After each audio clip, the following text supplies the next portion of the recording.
Pag gusto mong bumuo ng 18 volts na gamit ng 6 volts battery, isi-series mo lang yung tatlong 6 volts. Pag magte-24 volts ka naman mga lods, pag sasamahin mo yung apat na 6 volts, isi-series nyo lang po. Ayan. Apat na 6 volts, 24 volts. Ito naman yung sample ng 24 volts sa ating rechargeable toy car at upgraded na rin ang ating gearbox.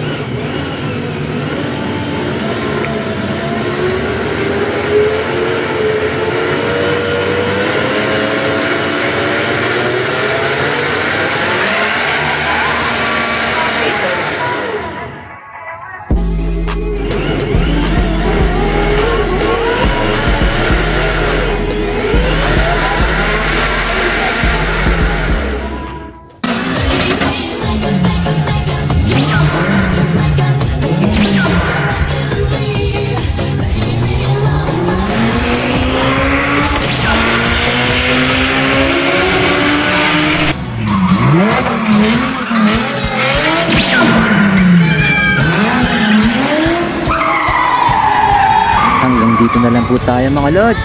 Thank you for watching!